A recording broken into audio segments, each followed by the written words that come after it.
Welcome back everyone to the second chapter in this story, known as A Divided Ending. If you haven't seen the first part that covers 2016, be sure to check that out first, and I'll leave a link to it in the description down below as well. To leave a short summary, this takes place in a what if of a what if. This is based off of Griffdawg's What If Dale Earnhardt Is Still Alive series, except things end a little different. Thanks to a boycott in 2015, NASCAR doubling down on their changes, and pretty much a massive divide in how NASCAR should be, we essentially have a new version of the kart IndyCar split, but with NASCAR and a newly managed ARCA under the wing of people like Dale Earnhardt and Joe Gibbs.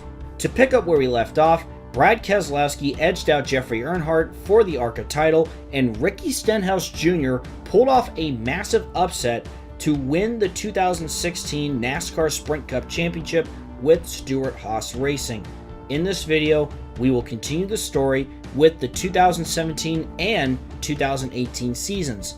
Before we begin, here's a look at the schedule changes for NASCAR and ARCA. Not many changes are made for 2017.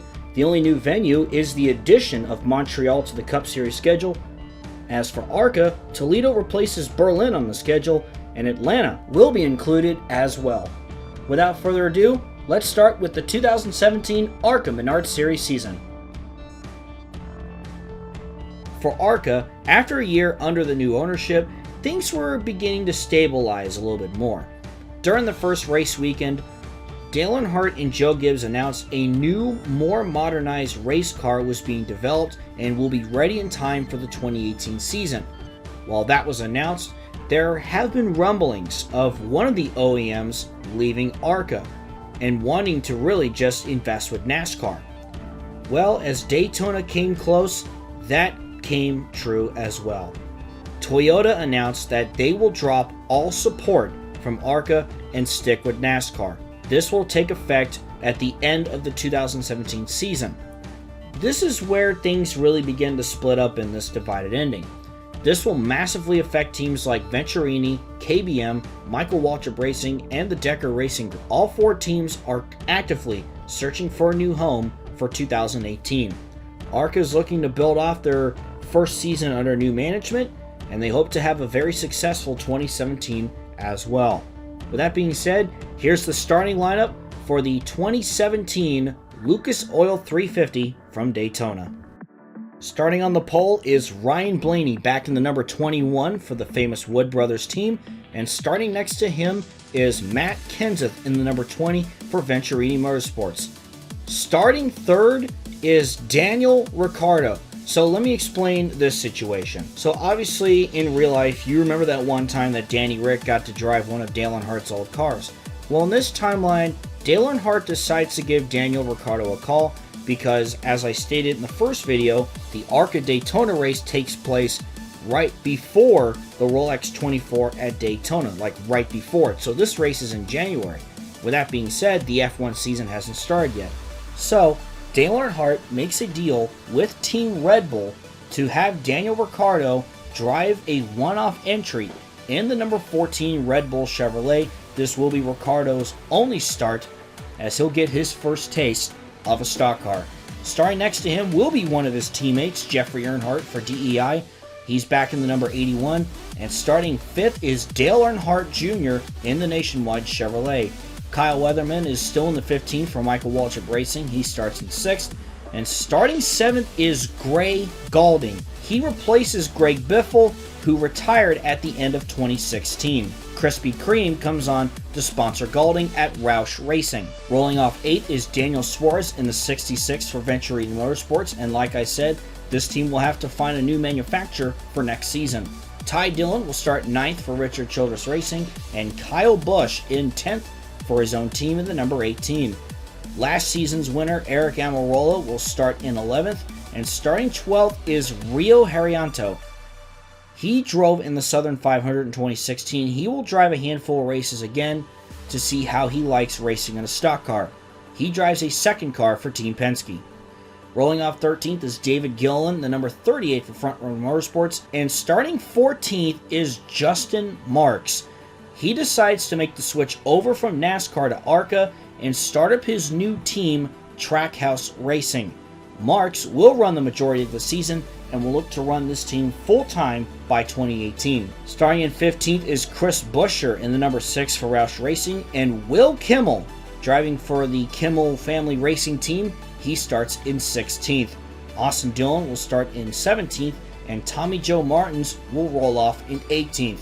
Brian Scott returns to the number 44 for Richard Petty. He starts 19th, and Southern 500 winner Townsend Bell will start in 20th in that 24 for GMS Racing. Next two drivers, we have the Jones boys, even though they're not related. Starting 21st is Brandon Jones in the number 25, and then the second KBM car, Eric Jones, will start in 22nd. Brian Vickers will start 23rd. He's still driving the 55 for Michael Waltrip, and Bobby Gerhardt, an ARCA fan favorite, will roll off in 24th. Austin Wayne Self will start 25th, and making his one start of the season, Mark Thompson. He drives for Carl Long's team. He will start 26th. Paul Menard moves to a 4th Venturini Toyota. He's going to run the entire season for this team. He will start in 27th. Starting 28th is Grant Enfinger in the 23, and rolling off 29th is Clint Boyer, driving for Roush Racing once again.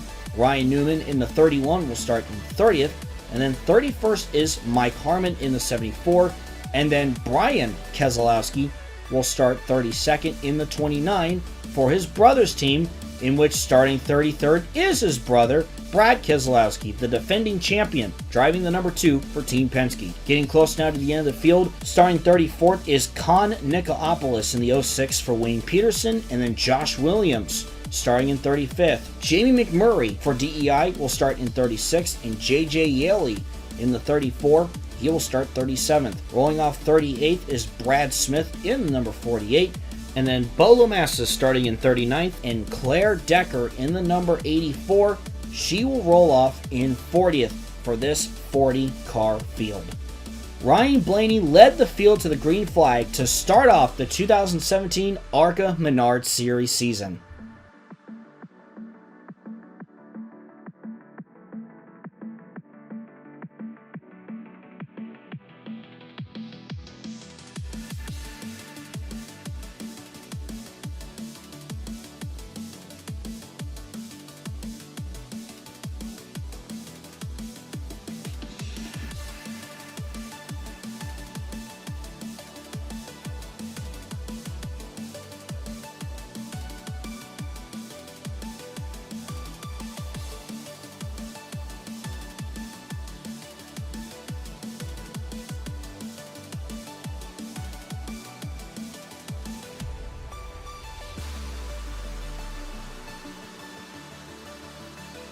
Coming back around to complete lap 1, Dale Earnhardt Jr. led the way.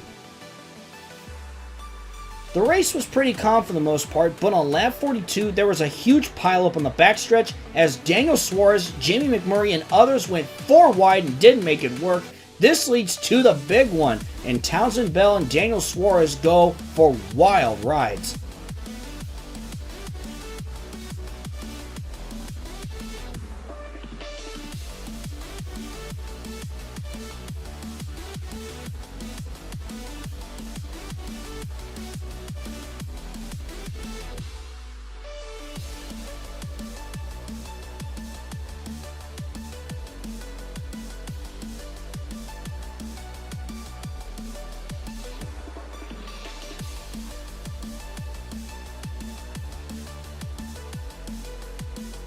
Now let's go on board with Dale Earnhardt Jr., who makes his way through the field with no scratch on his car whatsoever.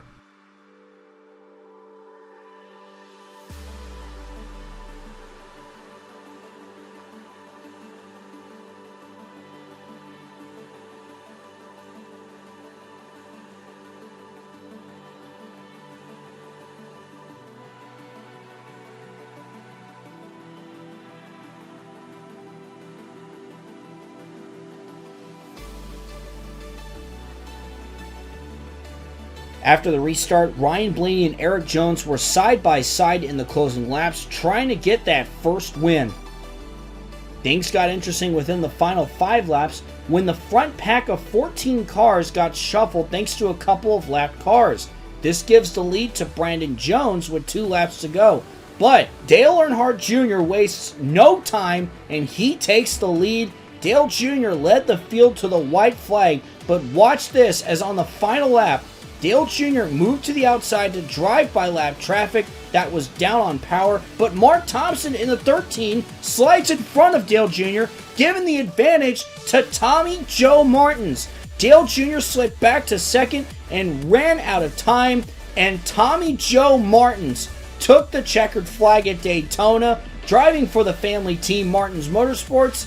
What an upset as Tommy Joe Martins takes home the win at Daytona, arguably, without a doubt, the biggest win of his career.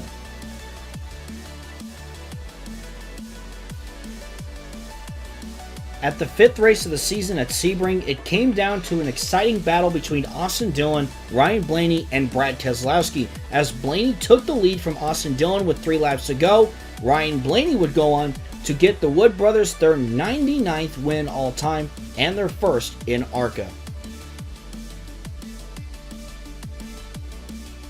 The next race at Nashville, Dale Earnhardt Jr. led most of the race, but with 2 laps to go, he was held up by lap traffic and was passed by Clint Bowyer, and Bowyer went on to get the win for RAH Racing. Once again, Dale Jr. held up by lap traffic as he was coming close to a win. Daniel Suarez also got his first career ARCA win at New Jersey after dominating much of the race.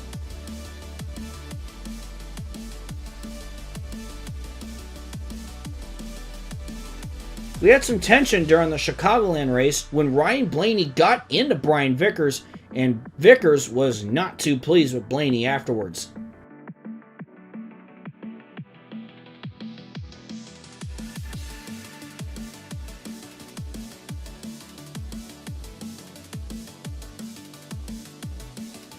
With 5 laps to go in that race, Ryan Newman, Jeffrey Earnhardt, and Brad Keselowski battled for the lead as Earnhardt and Keselowski nearly wrecked each other at one point.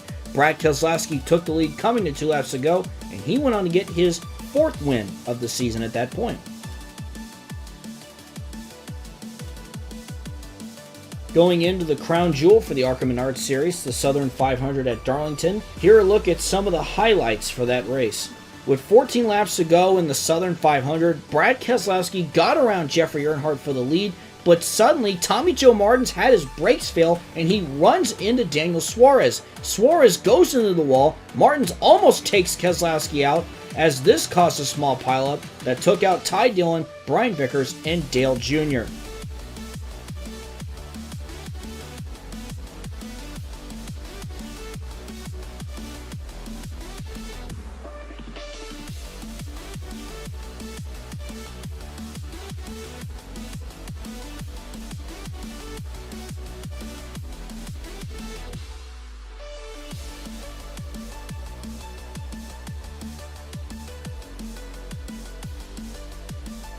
Keselowski ended up being the lone driver to pit as he had to top off on fuel because he couldn't make it.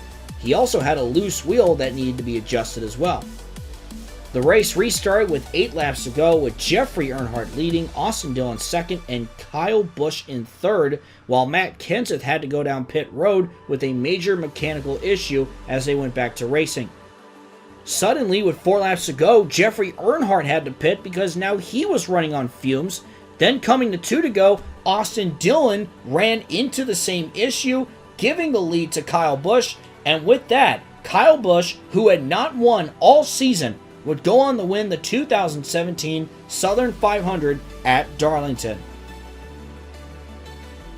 And here's a quick look at your top 10 as you see Paul Tracy there in 4th. He got to run for Richard Childress again this season. And how about impressive runs by Josh Williams, J.J. Yaley, Justin Marks, and Will Kimmel? They're finishing in 9th. Near the end of the season at Salem, Matt Kenseth and Dale Jr. for quite a bit swapped back and forth for the lead. That was until Brad Keselowski came in to ruin a potential feel-good story with almost 10 to go as he went on to win at Salem. The reason I say it's a feel-good story is mainly because Kenseth and Jr. came up together, and of course, these two are pretty much almost at the tail end of their careers.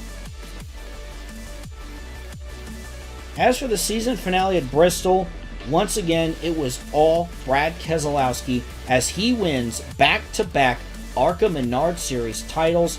He is your ARCA Menard Series champion for 2017.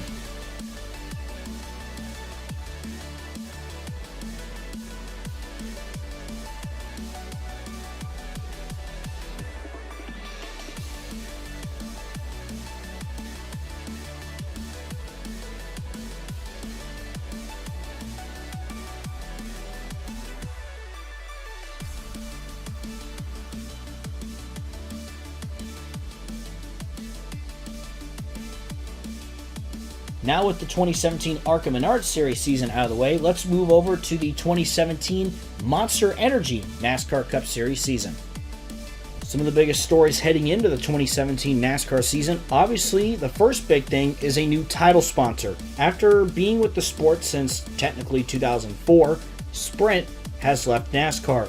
That brings in Monster Energy to be the new title sponsor, renaming the series to the Monster Energy NASCAR Cup Series. So if you remember the big changes that occurred in 2014, going back to Griffdawg's timeline with his Dale Earnhardt series, you may remember that there's a 20 to go caution.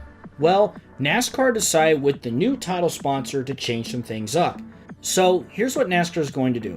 It's very similar to stage racing now, but basically bonus points will occur for the 20 to go caution, as well as a caution that will be thrown at the halfway point. So NASCAR will now throw a caution at halfway and then another one at 20 laps to go.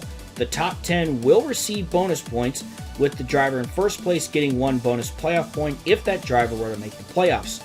Basically, instead of there being stages and NASCAR already having this 20 to go caution, they decided to go this route because, let's face it, adding stages to the 20 to go caution I think would have made things a little too crazy and hectic.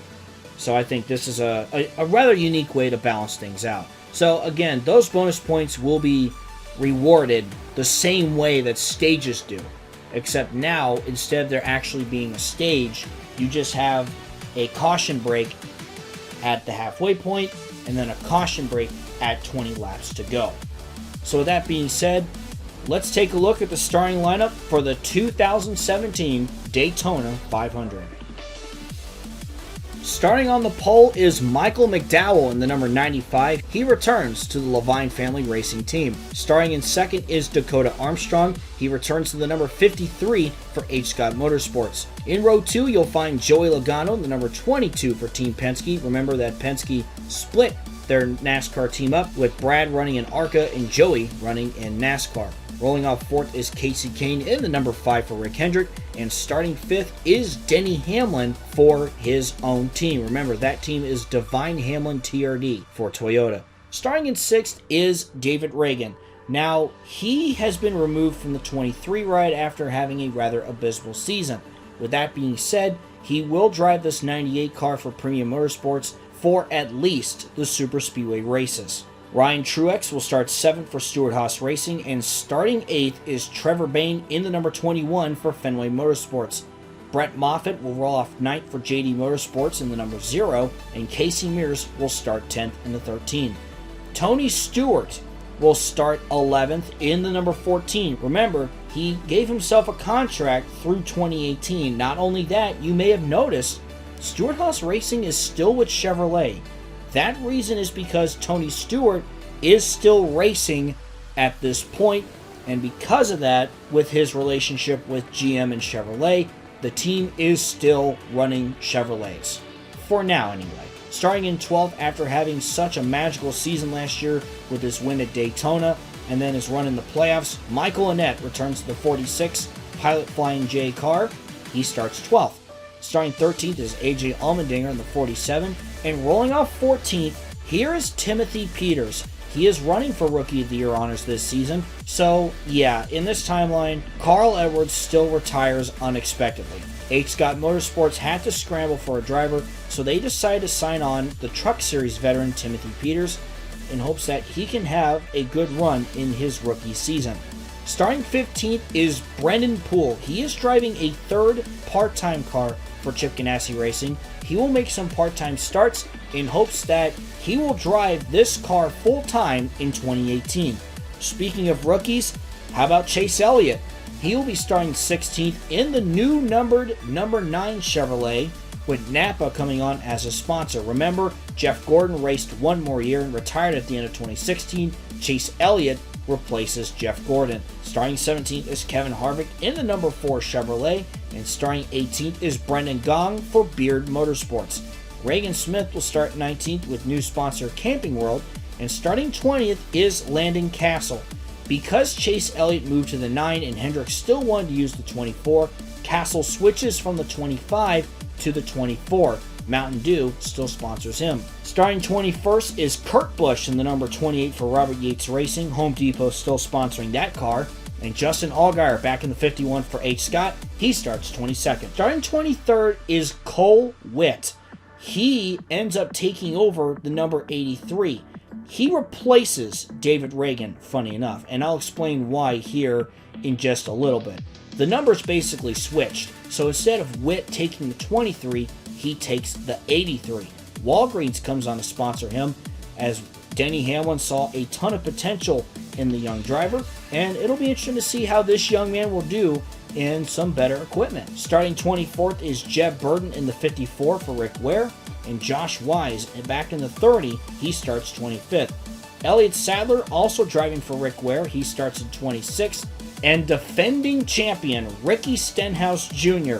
in the number 1 for Stewart Haas Racing. He picks up a new sponsor. As you can imagine, after winning the championship, he gets some brand new sponsorship with Ally Financial as they sign a multi-year agreement with Stenhouse and Stewart Haas Racing.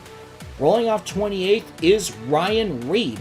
He is driving a third part-time car for Fenway Motorsports, and just like Brendan Poole, as he is running in the Xfinity Series with him, Reed hopes to move up to the Cup Series full-time by 2018.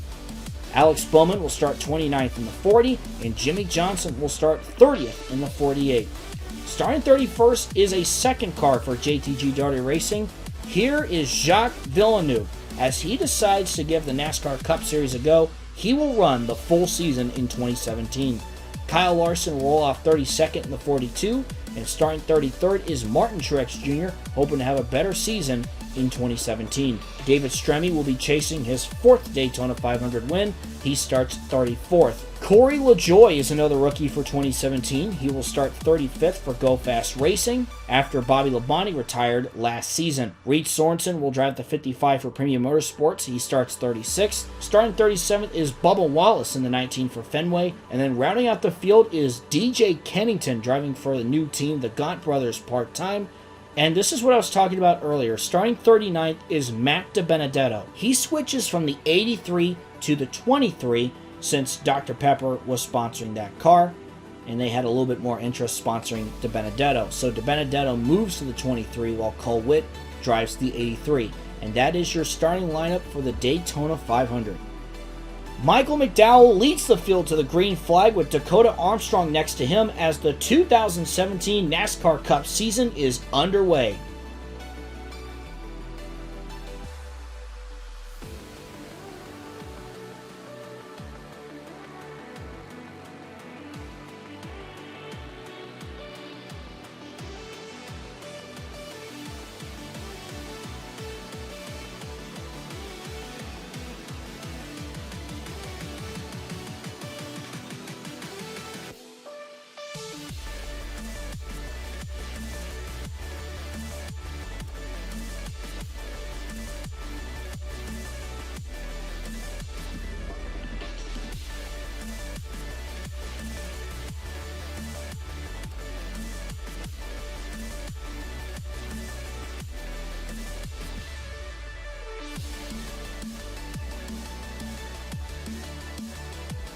The first driver to take the bonus points at the halfway caution was Kurt Busch, as he led the field at halfway.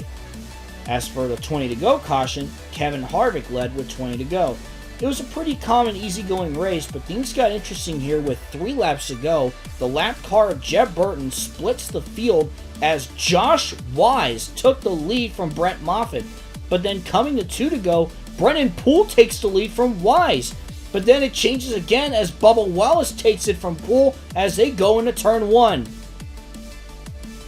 Coming to the white flag, DJ Kennington, the NASCAR Penny Series driver, makes it 3 wide for the lead, and it remains 3 wide all the way down the backstretch between Wallace, Kennington, and Dakota Armstrong.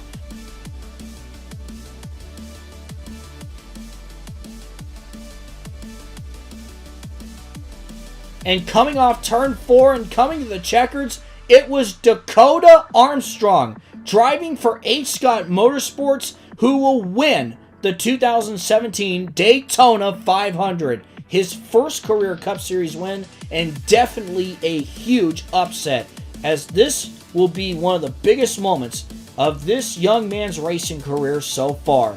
Dakota Armstrong wins the Daytona 500. How about DJ Kennington finishing second? Cole Witt in his first race with Denny Hamlin's team in third. Landon Castle finished fourth. Kurt Busch was fifth. Bubba Wallace, Josh Wise, Brennan Poole, Jacques Villeneuve, and Joey Logano round out the top 10 in the 2017 Daytona 500.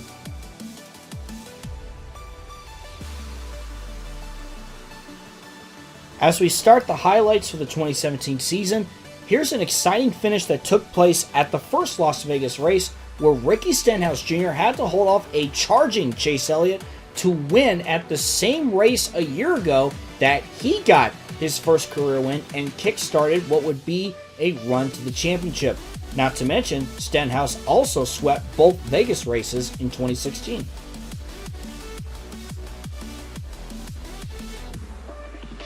On lap 44 of the first Phoenix race, Justin Allgaier gets into Jeb Burton, turning the 54 into the front stretch wall, and Landon Castle has nowhere to go and slams into the back of Burton. Castle was taken to a nearby hospital for further evaluation, but he was okay and continued to the next race.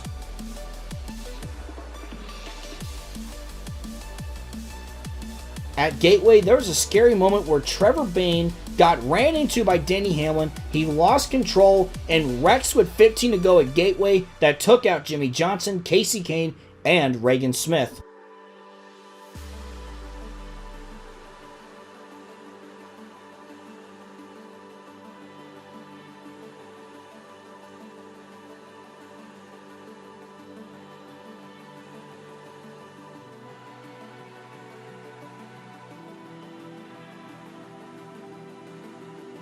The 9th race of the season at Talladega featured a wild finish as DJ Kennington, who finished second in the Daytona 500, took the lead going 3 wide. He did everything he could to hold off the field, but Brendan Gaughan gave Cole Witt a huge push past Kennington, and poor Kennington had no one to work with. He drops back, and Cole Witt went on to get his first career Cup Series win at Talladega with Brendan Gaughan in second. Kennington would finish third. He congratulated Witt in victory lane afterward, as Kennington said he was thankful that he's had the opportunities to win races. Thanks to his success at Daytona and Talladega, Gaughan Brothers plans to enter even more races with Kennington as their driver.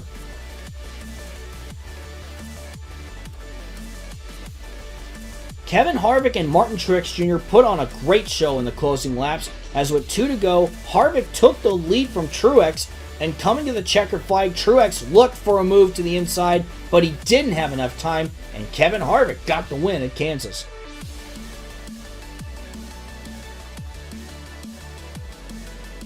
As I mentioned earlier, Montreal was the newest addition to the NASCAR Cup schedule, and the winner of that race ended up being Mr. Ryan Truex in the number 41 for Stewart-Haas Racing.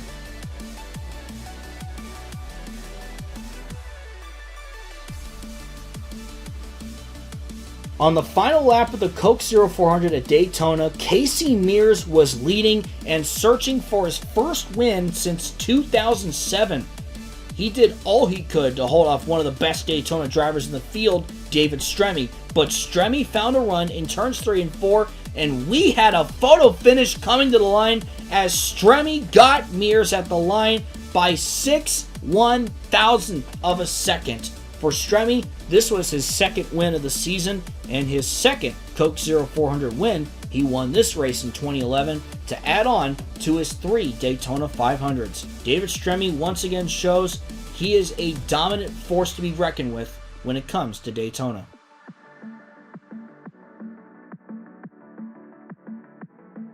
It came down to very late pit stops in the second Pocono race. Matt DiBenedetto had the lead until he and some of the other leaders ended up pitting, handing the lead to rookie Chase Elliott, but then to Alex Bowman.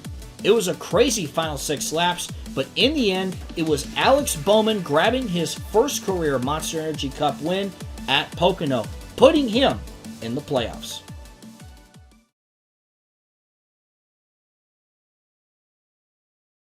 Between that race and the next race at Watkins Glen, sad news came to the H. Scott Motorsports shop. You may recall when this happened in real life, but team owner Harry Scott Jr. passed away on August 2nd, 2017 from a heart attack. Scott was 51 years old. All 3 teams would end up carrying a special decal on their cars for the remainder of the 2017 season to honor their boss. In the short time he has ran his team, he has had a growing organization, with Carl Edwards getting the team into victory lane and lately winning the Daytona 500 with Dakota Armstrong. All 3 drivers, Allgaier, Peters, and Armstrong, are all now racing with heavy hearts. At this point in the season, Allgaier and Peters are on the bubble of making the playoffs, and their number one goal is to work together to get all 3 H. Scott Dodges in the playoffs. Scott's family will continue to run the team, but right now, its future past 2017 is currently in question.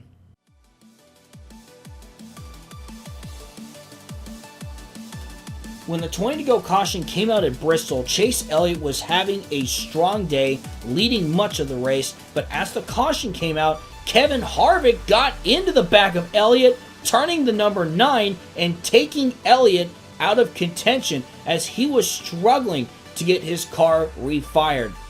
Elliott was upset and had a confrontation with Kevin Harvick after the race on pit road. This will certainly be a moment that helps rebound NASCAR. But you can't help but wonder about something. How does ARCA feel about it? I bring this up because you have to consider this was one of the remaining short tracks left in NASCAR. Keep in mind, Martinsville and Bristol both lost a date before 2016. Not only that, but looking at Harvick and Elliott, haven't we seen this before?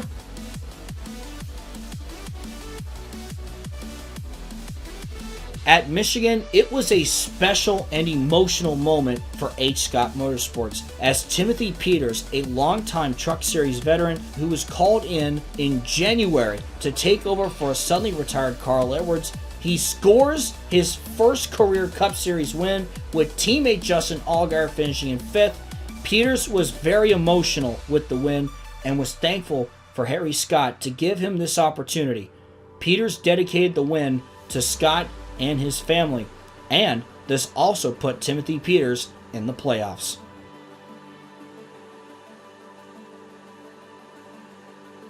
To start the playoffs off, Martin Truex Jr. and Chase Elliott fought back and forth at Chicagoland, but it was MTJ kicking off his march to a championship with a win, edging out Elliott. Then the very next race, it was round 2 at Dover for MTJ and Elliott. But this time, Chase Elliott was able to get his first career Cup Series win, which also advanced him to the round of 12.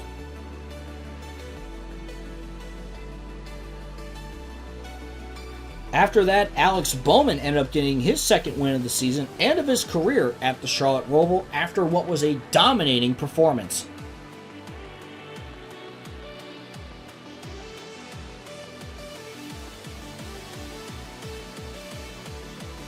At Talladega, a massive wreck took out most playoff contenders, including Alex Bowman and Ryan Truex, who had hard impacts and went flipping. What a super speedway disaster this was.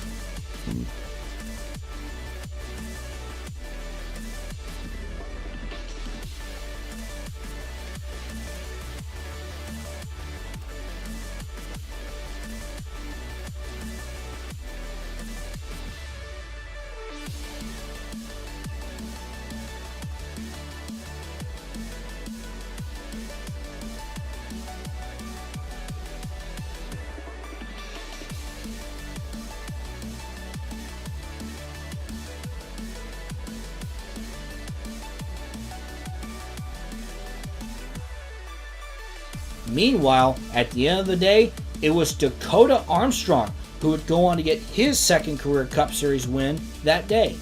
Unfortunately, Armstrong was already eliminated from the playoffs.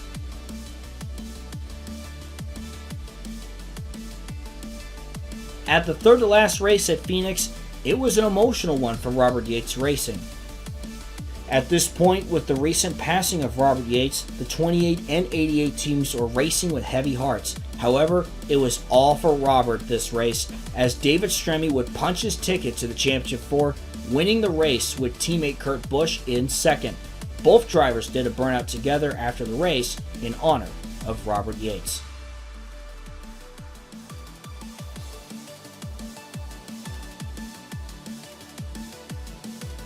The Championship 4 for 2017 consisted of Martin Truex Jr., Chase Elliott, David Stremme, and Kevin Harvick. Elliott won at Texas. Stremme, like I mentioned before, he won at Phoenix. And Kevin Harvick held off his teammate Ricky Stenhouse Jr. in a nail-biting final few laps, as Stenhouse would have gone back to the Championship 4 had he won. For the race at Homestead, Martin Truex Jr. started on the pole with Kevin Harvick starting in third. Elliott started 7th and Stremme started in 8th. All race long, it was down to two drivers, Martin Truex Jr. and Chase Elliott. MTJ was leading all race long, but after the 20 to go caution, Chase Elliott passed Martin Truex Jr. for the lead as MTJ's car began to fade as he dropped back. It was reported that the 78 was suddenly getting a bad vibration that didn't make his car feel the same. And in the end, history was made. As a rookie, Chase Elliott would go on to become the 2017 Monster Energy NASCAR Cup Series champion. Never has there been a rookie to win the NASCAR Cup Series championship. And when you look at the NASCAR versus ARCA perspective, this only thrusts NASCAR more into the spotlight. Chase Elliott is already a popular driver at this point despite being a rookie. But not only that, the son of Bill Elliott won the championship in his rookie year. NASCAR for sure will be selling that all off-season long and going into Speed Weeks in 2018. And here's a look at all the winners and the final playoff standings for the 2017 NASCAR Cup Series season.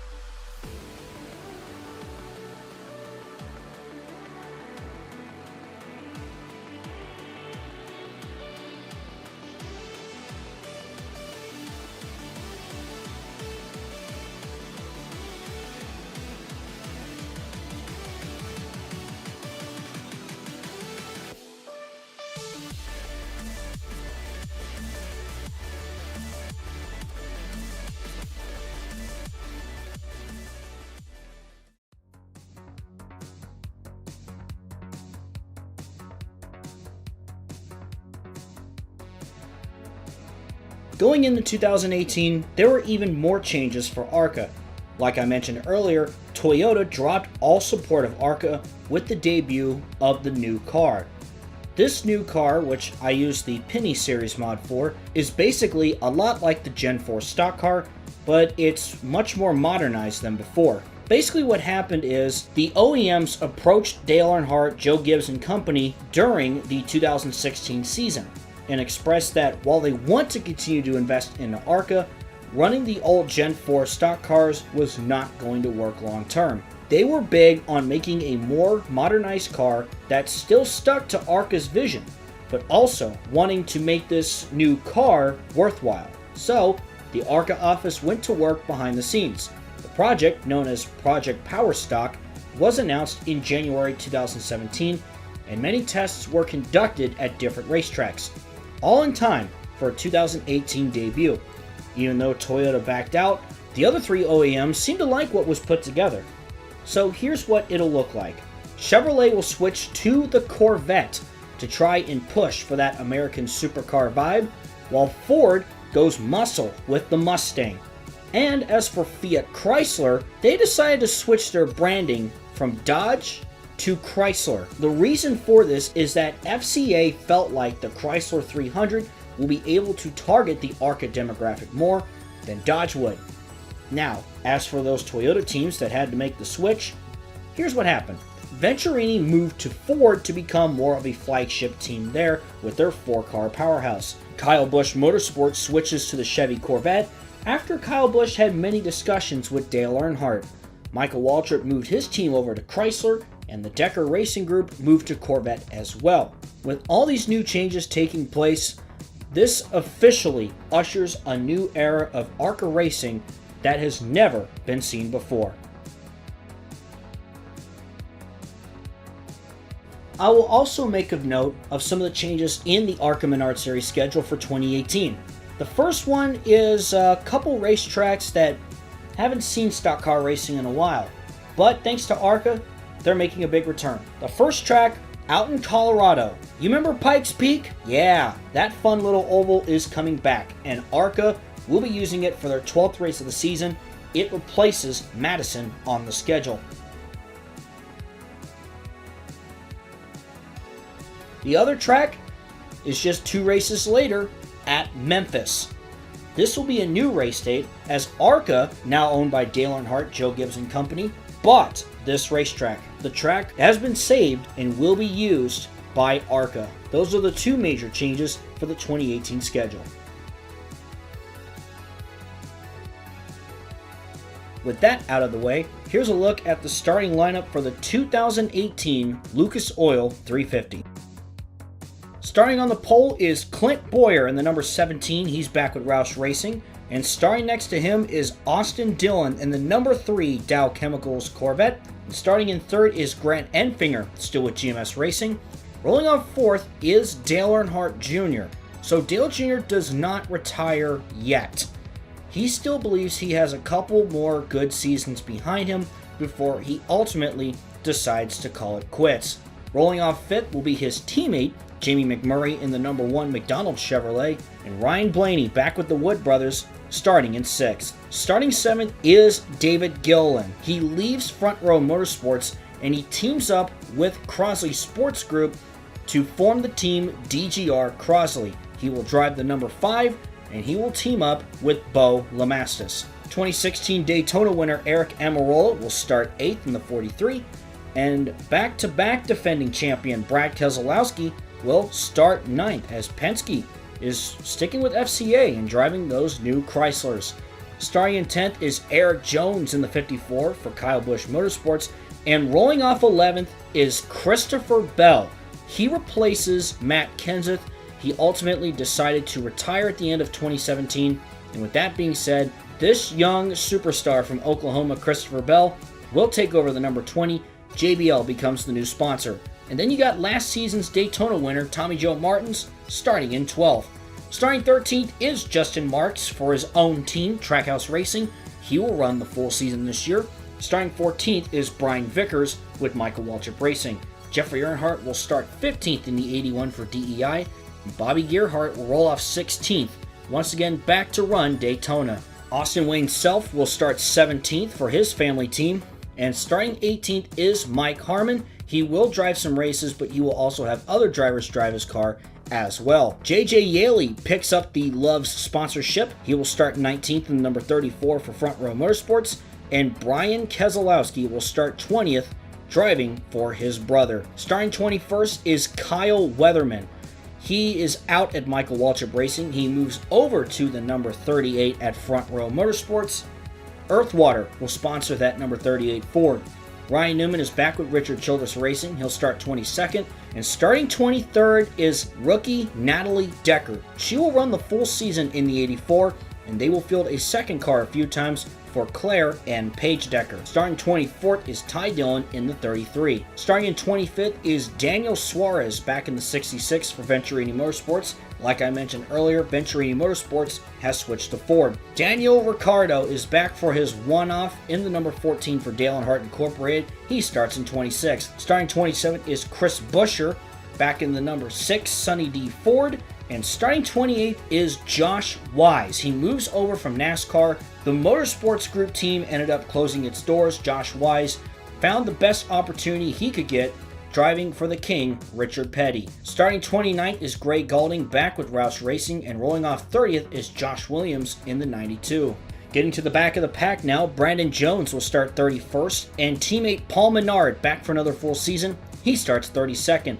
Bo Lamastis, like I mentioned before, he is partnering with David Gilliland this season to form DGR Crosley. He'll roll off in 33rd, and starting 34th is Kyle Busch in the number 18. He'll have some work to do to win this race.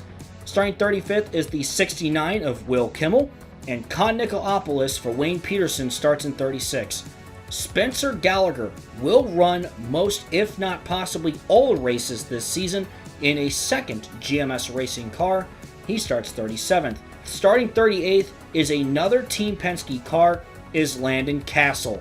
Landon Castle is out of his ride at Hendrick Motorsports. I will explain that once we get to the NASCAR part for 2018.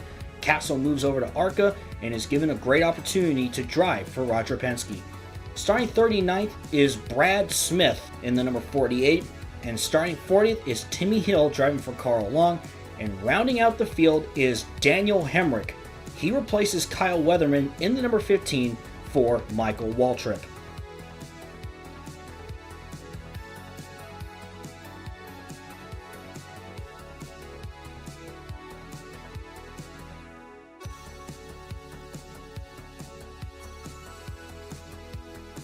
And here is the green flag and the start of the 2018 Lucas Oil 350 from Daytona.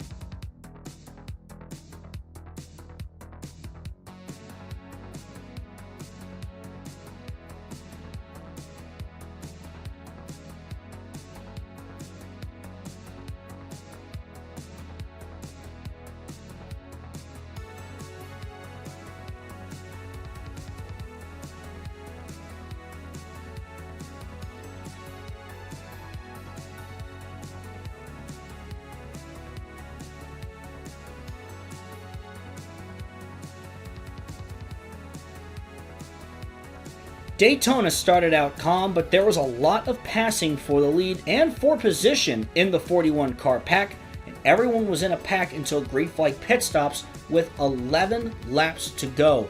After that, the field ended up splitting up in the closing laps, as the remaining contenders for the win were Josh Williams, Kyle Busch, Ryan Blaney, and Ty Dillon. It was an exciting battle between all four drivers, and as with 2 to go, Josh Williams took the lead from Ty Dillon.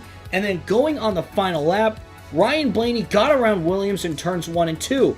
However, going down the backstretch, it wasn't over yet, as Kyle Busch had a huge run down the Daytona backstretch thanks to Ty Dillon in the 33. Busch and Blaney ran side by side coming to the line, and Kyle Busch just edges Blaney at the line by 3/1000ths of a second. What an incredible finish and an incredible way to introduce this new race car to the ARCA fans.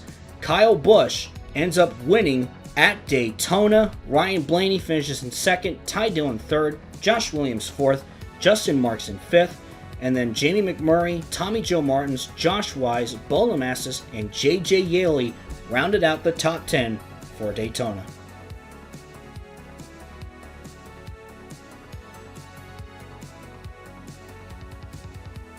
Now as we move on to the highlights for 2018, a huge wreck occurred at Talladega on lap 8 that took out almost half of the field.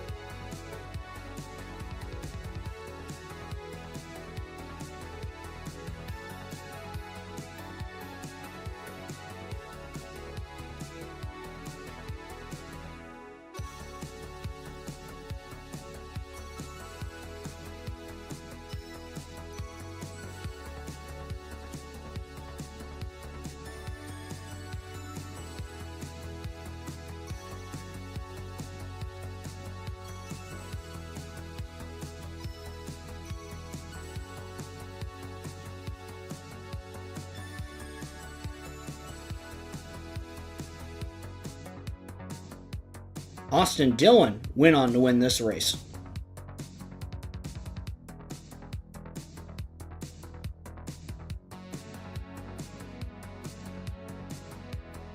At Kentucky, J.J. Yaley had led most of the race and from the pole too, until Erik Jones took the lead after a caution.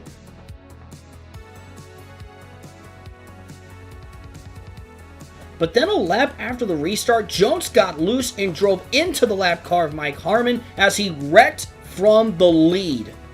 After that point, Jeffrey Earnhardt took over the lead, and with 4 to go, he had to pit because he was short on fuel. A tough break for that 81 team, and J.J. Yaley would go on to get his first ever win in a stock car at Kentucky Speedway.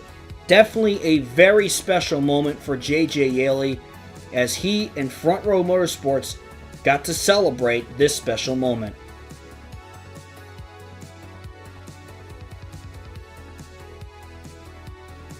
At Chicagoland, there was a scary crash that involved Tommy Joe Martins. As he and got together, Martins then ended up getting tossed around by several cars, a violent wreck for the 76. Thankfully, Martins was okay after this wreck, which really ended up testing the safety of these new cars.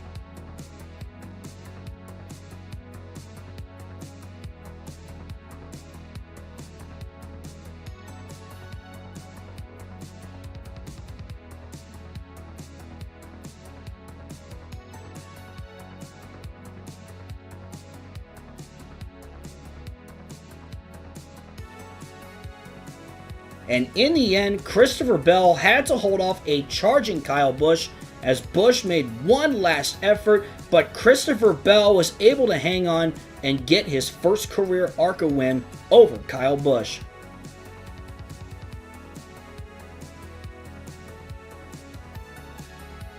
With 10 laps to go at Michigan, Johnny Sauter, who was driving a third GMS car in the 94, along with teammate Grant Enfinger and Daniel Suarez for Venturini, went for a 3-wide battle for the lead, which eventually handed the lead to Johnny Sauter. But then with 2 laps to go, Jeffrey Earnhardt made the power move by Sauter, and he got his second win of the 2018 season. Jeffrey Earnhardt wins at Michigan.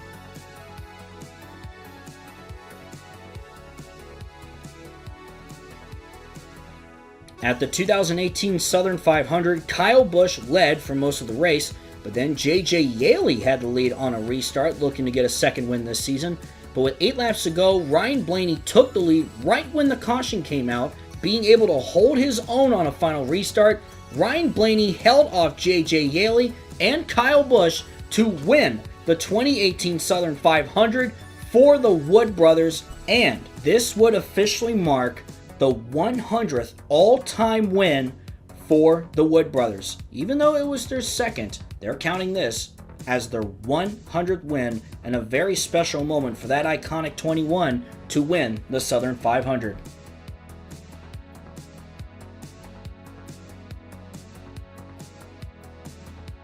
One of the best moments of the season was the second to last race of the season, which ended in a fantastic photo finish at Atlanta when Erik Jones was chasing down his teammate and boss Kyle Busch. Busch lost control for a moment, trying to pass the lap car Jamie McMurray, allowing Jones to move to the inside and just edge out Kyle Busch at the line to get his first win. This was Erik Jones' only win of 2018.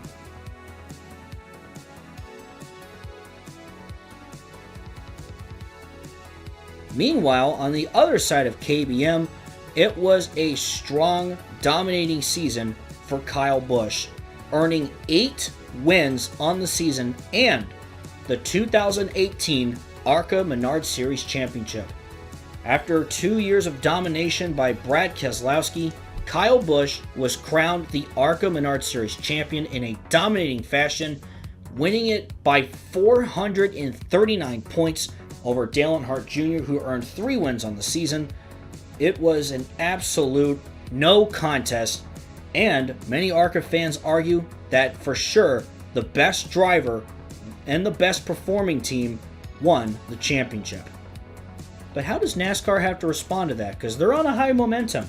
They just had a rookie superstar driver named Chase Elliott win the championship. Well, as I show you the list of winners and the final top 10 in points for ARCA, let's take a look at what is in store for the 2018 NASCAR Cup Series season.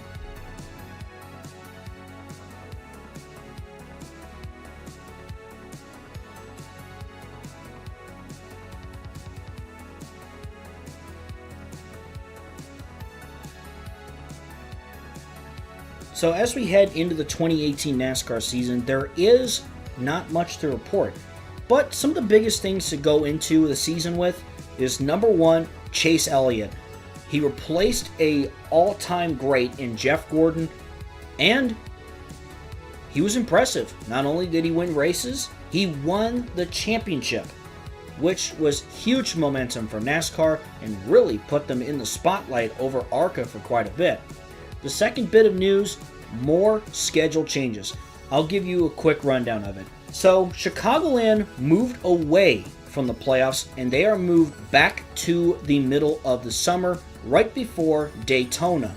Indianapolis now closes out the regular season at race number 26. Nashville will officially be the new open of the playoffs, as NASCAR wants this to be a huge destination that will begin the run to the championship for 16 drivers. Talladega and the Charlotte Roval swap. So Talladega is now the elimination race for the round of 16, and the Roval is the elimination race for the round of 12. NASCAR also announced that ISC and Speedway Motorsports will rotate between the season finale and the All-Star race. So let me explain. Homestead Miami is now the first race in the round of 8 instead of being the longtime host of the season finale. Speedway Motorsports will host the season finale for 2018 and ISC will host it in 2019, and that's how they'll rotate it. With that being said, ISC gets the All-Star race for 2018. Of course, I don't really show the All-Star race for this one, but for this season, the All-Star race takes place at Homestead Miami. And once again, in 2019, ISC would get the season finale and SMI would get the All-Star race, and they would basically rotate as the seasons go on. So Las Vegas will be the new championship host site for 2018. And lastly, new superstars. Obviously, we've talked about Chase Elliott, there's Kyle Larson, but there seems to be some new rising stars as well. We'll talk more about them right now. So, let's get on with it. Here's the starting lineup for the 2018 Daytona 500. Starting on the pole is one of those promising young drivers, Brennan Poole. Driving a third Chip Ganassi Racing entry, he will run for Rookie of the Year with iHeartRadio coming on to sponsor him in the new look number 39 Dodge Challenger. Starting next to him is Trevor Bayne in the 21 for Fenway Motorsports. Defending Daytona 500 champion Dakota Armstrong looking to have a great season in 2018. He'll start in third. Cole Witt will start fourth in the 83 for Divine Hamlin TRD. And then starting fifth is Alex Bowman in the 40 for Chip Ganassi. Tax Slayer still sponsors him, with Danny Hamlin starting in sixth. Matt DiBenedetto, the third Divine Hamlin TRD car. He'll start 7th in the 23. And Michael Annett, still with JD Motorsports, he starts in 8th. Starting 9th is AJ Allmendinger in the 47. And starting 10th is Joey Logano for Team Penske. Rolling off 11th is a rookie by the name of Cody Ware, the son of car owner Rick Ware. Rick Ware expands to a 3-car program. Ware will drive the 17 Ford with Jacob Companies as a sponsor. Casey Mears is still with Germain Racing here. He starts in 12th. And then starting 13th is Martin Truex Jr. He is looking to rebound from a heartbreaking championship loss, and he's hoping he can grab the championship for 2018. Starting next to him is Brett Moffitt in the number 0, the second JD Motorsports car. Kevin Harvick will start 15th. Keep in mind, Stewart Haas Racing is still with Chevrolet for now, and starting 16th is Justin Allgaier for H. Scott Motorsports. I will also note H. Scott Motorsports did decide to continue their race team with Harry Scott's family, so H. Scott Motorsports stays afloat with their 3-car team. Michael McDowell will start in 17th, and Elliot Sadler Driving for Rick Ware Racing, back in the 15, he'll roll off 18th. Starting 19th is BJ Mcleod. He has a team in the NASCAR Xfinity Series, and he is looking to eventually expand into the Cup Series. As of right now, the Daytona 500 is his only entry. He is also eyeing the Coke Zero 400 later this season. Starting 20th is Kyle Larson in the 42. After a great season last year, Timothy Peters is back in the 52 for H. Scott Motorsports. He starts 21st. And another rookie starting in 22nd, this is Ryan Reed in a third Fenway Motorsports Ford. He will drive the number 16. Starting 23rd is Ryan Truex in the 41 for Stewart Haas. And starting 24th is Bubba Wallace back in the number 19. David Reagan is back to doing more super speedway racing. He'll start 25th in the 98. And starting 26th is Reagan Smith. Comcast comes on to sponsor that Tommy Baldwin racing team. And then you got the Robert Yates Racing Fords, David Stremme in the 88, and Kurt Busch in the 28. Home Depot has left NASCAR, and Cricket Wireless comes on to sponsor in the new look number 28 Ford Mustang. I will also make a note here. I didn't really feel like switching from the Monster Energy 2018 to the Monster Energy 2019 mod, so I am using the 2019 mod, hence why the Ford Mustang's being used in 2018. Plus, I'm sure Ford would be willing to do this since they are driving the Mustang and ARCA as well. Rolling off 29th is the 2016 champion, Ricky Stenhouse Jr., back in the one for Tony Stewart's team. And now the defending champion, Chase Elliott, in his sophomore year, roll off 30th in the new look number 9 Napa Chevrolet. Starting 31st is Tony Stewart. Tony Stewart announced heading into the season that this will be his final full-time season in the NASCAR Cup Series. His replacement is currently unknown, but Tony Stewart is hoping to go out on top and win one more championship. Starring next to him is the third Rick Ware Racing car, Jeb Burton in the 54. State Water Heaters comes on as a sponsor. Starring 33rd, as I mentioned earlier, Landon Castle was kicked from the 24. He is replaced by upcoming rising star and last year's Xfinity Series champion, William Byron, in the new number 24, sponsored by Liberty University. Starting 34th is Casey Kane. So he stays in the 5 for Rick Hendrick, hoping to rebound this season. Farmers Insurance left, and Exalta comes on to sponsor him. Starting 35th is 1990 Daytona 500 winner Derek Cope, driving for a new team he co-owns, Starcom Racing. He, Joey Gase, and another driver will split this car for the season. Starting 36 is Jacques Villeneuve. He is back with JTG Doherty Racing, hoping to have a better season in 2018. Starting 37th is Corey LaJoie in the 32. And starting 38th is DJ Kennington. So after the headlines he made last season, the God brothers were able to get enough funding, thanks to Castrol coming on as a main sponsor. This team and DJ Kennington will run the entire 2018 season. So a lot of eyes are going to be on this 96 team to see what they can do. Starting 39th is Jimmy Johnson. This will be the last season that Lowe's sponsors the number 48. They will exit the sport at the end of 2018, and I'll talk more about that at the end of this video. Starting 40th is Alex Tagliani. This is DGM Racing, another team in the Xfinity Series. They are going to run the Daytona 500 and the road courses with Tagliani as their driver. And then rounding out the field is Brendan Gong in the 62 for Mark Beard and Reed Sorensen in the 55 for Premium Motorsports. Brendan Poole and Trevor Bayne lead the field to the green flag to begin the 2018 Daytona 500.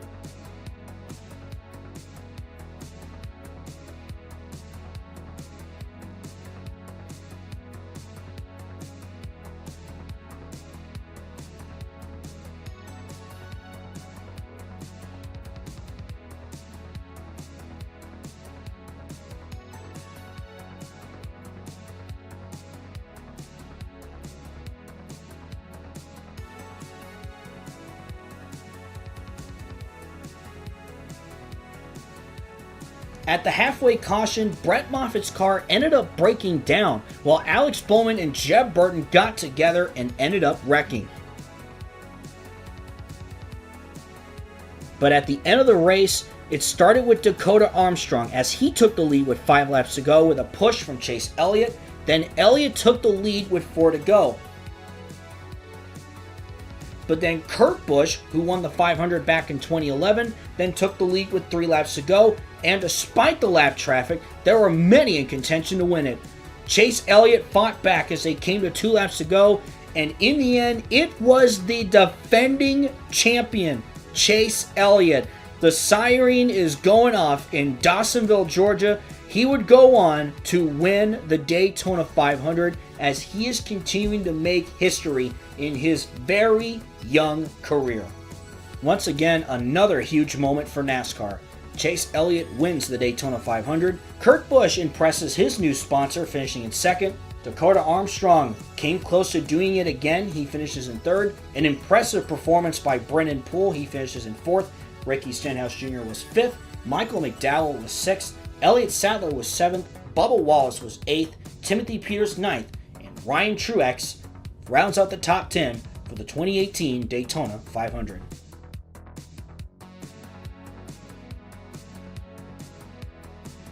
Early on in the season at Atlanta, there were some wild wrecks. Take a look here as Brennan Poole gets into David Stremme, Michael McDowell rams into Stremme, and a huge pileup occurs in turn 4. Jeb Burton was involved as well as Stremme took a couple of hard hits here, but thankfully he was okay.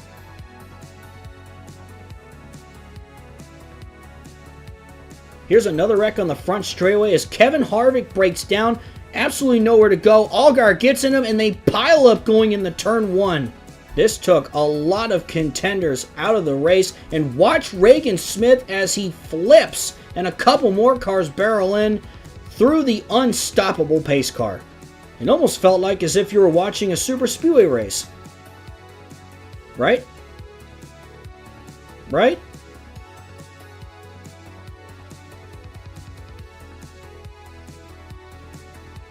Then, at the first Las Vegas race, Ricky Stenhouse Jr., who has become the king of Las Vegas, had the lead with 14 to go on the restart, but they pushed it 3 wide, and I jinxed them as they came back around. It did not end well for Stenhouse.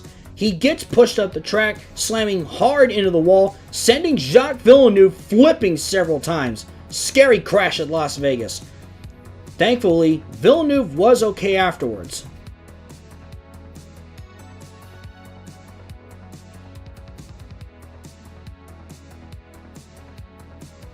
But unfortunately, the next week, Villeneuve had another scary crash at Phoenix as he lost control and slammed the inside wall and went sliding across his roof. Again, thankfully he was okay, but a couple of hard hits for Jacques Villeneuve in the 37.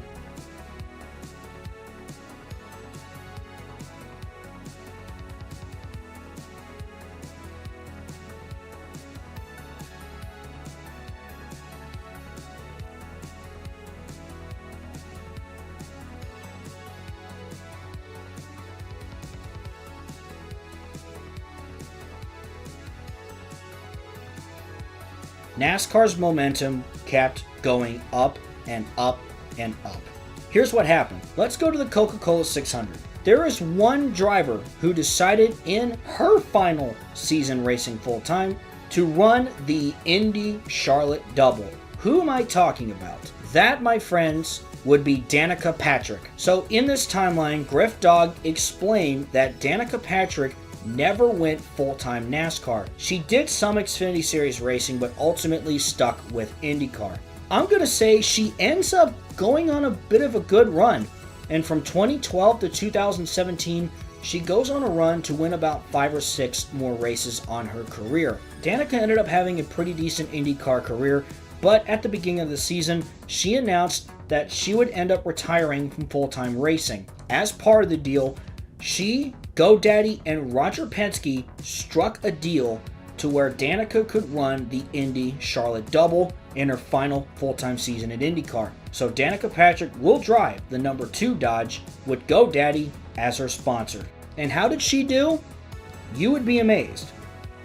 In the closing laps of the Coca-Cola 600, Timothy Peters was leading the way until his tires began to fall off. And who was he passed by? Danica Patrick. Tony Stewart, Jimmy Johnson, and Timothy Peters just could not keep up. And with that, history was made a complete shocking upset. Move over, boys.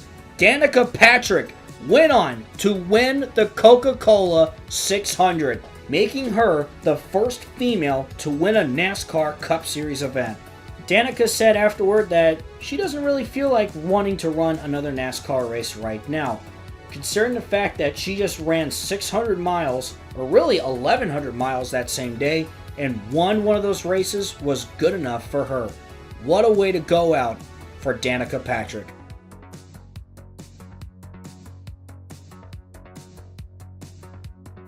The shocking upsets didn't stop there. Another shocking victory came at the Coke 0400 at Daytona. In the closing laps, it was a side-by-side battle between Martin Truex Jr. and Cody Ware. As they came to the checkered flag, it was rookie Cody Ware for Rick Ware Racing, earning his first career Cup Series win, and it comes at Daytona. Ware beats Martin Truex Jr. by 11 1/1000ths of a second. Even though Ware has had a bit of a struggling season, this puts him in a position that if he finishes the season in the top 30, he'll make the playoffs. Cody Ware, however, became the story of the season. Despite that he had to fight for the rest of the regular season to make the top 30 in standings to be in the playoffs, he was able to hold off Cole Whitt and Ricky Stenhouse Jr. in one of the most exciting races in recent history at Richmond that led to Cody Ware getting his second career win in the second to last race of the regular season. And all thanks to that performance at Richmond, Cody Ware was able to grab just enough points at the end of the regular season to be top 30 in standings. So with that, Cody Ware secured the 16th spot. But who did that kick out? Unfortunately, Jimmy Johnson, as he ran solidly all season, much better than he did last year. But once again, he didn't win to secure himself into the playoffs. He will miss the playoffs for a second year in a row. A tough break for the two-time champion.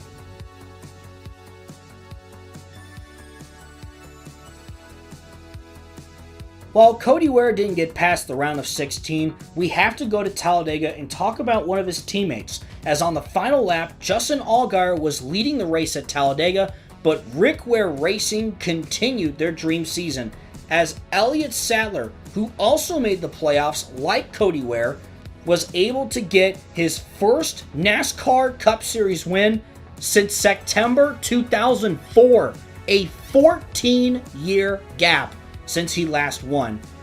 This helped Sadler advance to the round of 12, and he was able to make it all the way to the round of 8 as well.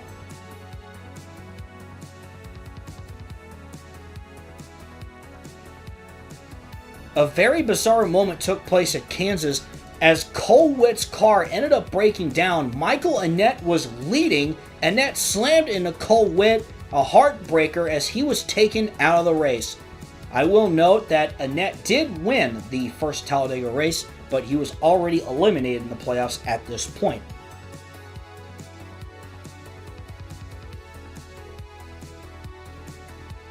The Truex brothers were the biggest story of the 2018 NASCAR playoffs. Martin Truex Jr. and Ryan Truex won a combined 5 of the 10 playoff races, with MTJ taking 3 and Ryan taking 2.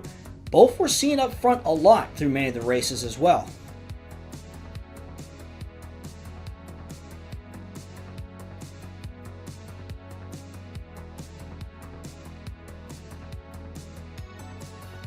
As for the Championship 4, Martin Truex Jr., Ryan Truex, David Stremme, and Kevin Harvick were the 4 drivers that went to Las Vegas to compete for the championship.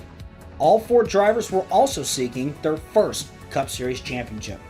Martin Truex Jr. was showing once again throughout the race that he had the strongest car throughout the race. Ryan Truex looked strong before the 20 to go caution, but a couple of mishaps on pit road occurred. First, when Michael Annett made contact with him as he made a stop, then Joey Logano was turned by DJ Kennington and ran into Truex's number 41, slowing Truex down, and he lost several positions that cost him the championship. In the end, it was MTJ. Martin Truex Jr. scored the 2018 Monster Energy NASCAR Cup Championship for Furniture Row Racing. There was just no stopping that 78 team all season. After the race, Ryan Truex went over to his brother and congratulated him. Martin told his brother Ryan the following, quote, "You are awesome this season. You're going to get one soon." Truex, like Kyle Busch and ARCA, ended the season with 8 wins.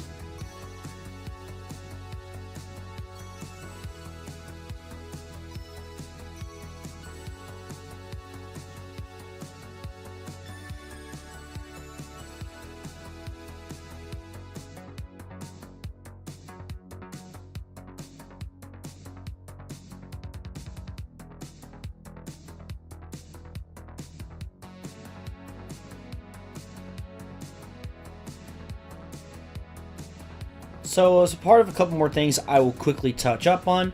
One thing I want to touch up on is the lower series.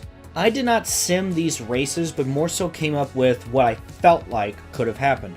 So as I show the final standings, in 2017, William Byron scored the NASCAR Xfinity Series Championship driving for Hendrick Motorsports, while in the Camping World Truck Series, Austin Cindric took home the title driving for Team Penske. As for the ARCA Lincoln Welders Truck Series, Christopher Bell, driving for Kyle Busch, edged out Johnny Sauter and Daniel Hemrick for the championship. And then in 2018, Hendrick won the Xfinity Series Championship once again, this time with Tyler Reddick, driving the number 9, the same car that William Byron drove a season ago. In the Truck Series, Noah Gragson, who is driving for Hattori Racing Enterprises as a top Toyota prospect, went on a tear, winning 8 races and scoring the championship there. He will move up to the Xfinity Series next season for Divine Hamlin TRD. Gragson also got his first Xfinity win at Talladega. And lastly, Johnny Sauter won his second ARCA Truck Series title in 3 years as he and GMS teammate Spencer Gallagher finished 1-2 in the standings, edging out the 2 junior motorsports drivers of Josh Berry and Bobby Earnhardt. Alright, so before we wrap this video up, there is one story ahead of 2019 we should touch up on, and it has to do with 2-time champion Jimmie Johnson. As we touched up on earlier, longtime sponsor Lowe's, the primary sponsor for every race in his career so far, is out. However, much like real life, it's not all doom and gloom for the 48, with the opportunity for a new name to enter into the sport as his primary sponsor. But with Ally already with Stewart Haas and Ricky Stenhouse Jr., who will partner with Johnson next season? We got our answer just before the 2018 season ended, as Jimmie Johnson and Hendrick announced a full season partnership with multinational e-commerce company Rakuten, making their entry into motorsports. After a highly successful entry to the U.S. sports landscape with their Golden State Warriors sponsorship in the NBA, the company is looking to motorsports to further grow their brand in the United States. At the announcement, Rakuten CEO Hiroshi Mikitani said, quote, "NASCAR as a brand is still strong in the United States, and they have a great mentality of innovating while preserving the story of endurance and excitement that the series brings. NASCAR is going to get a lot of fresh eyes on it soon. We want Rakuten to be one of the first brands that comes to mind. The unique business of Rakuten is sure to increase NASCAR's presence in California, both Johnson's home and the home of Rakuten's American headquarters, and could have the potential to help NASCAR on the international stage as well." Now, why is this important to bring up now? Well, we're going to have a little fun with this. As part of celebrating the new venture, Rakuten and Hendrick Motorsports are hosting a fan vote for their primary paint scheme. And guess what? You're going to be our fans. These 4 paint schemes were made by Jets Racing Designs, who has made many of the NASCAR cars in this video. And we'll be hosting a Twitter poll open for 1 week right after the premiere of this video. I will leave a link to that in the pinned comment down below and as well in the description. So with that being said, let's take a look at our 4 options. The first paint scheme is called Spirit. This paint scheme here celebrates the iconic brand of NASCAR alongside Rakuten's bold brand in this multicolored design. The second paint scheme is called Cyber. The purple and white paint scheme pops on the track with magenta accents that feel like they glow on the edge of the design. Then you got Shine. This two-tone design is one of a kind, splitting both metallic and matte finishes between different parts of design. And then lastly, Sunrise. The purple metal flake base looks like the night sky. While the sun is rising on the sides of the car, the design will have even more life at night as this car rises to the front. So there you go. If you want to vote, you officially have 1 week from the premiere date of this video. So you got 1 week to vote on which paint scheme you want to see in the next divided ending video for Jimmie Johnson. And with that concludes this chapter of A Divided Ending. Don't worry, the story will continue. Things are about to get more interesting in this timeline. For now, however, the next big focus will be Sunday Night Lights. The next video for that will cover 1993 to 1995. But that's not the only thing. Before we get to Sunday Night Lights 1993 to 1995, be sure to stay tuned for a non-NR 2003 project that I have in the works. And I won't say much right now, but this video will be important for the future of this channel, so please stay tuned for that. So that'll be the next video on this channel, but until then, thank you guys so much once again for all your support. Thank you guys so much for sticking around. I know it takes a while to make videos like these, but I really appreciate you all sticking around, and I really hope you all really enjoyed what was put together here, because this is a really fun story we're putting together. So with that being said, thank you guys so much for watching, and I will see you in the next video. Take care, everyone.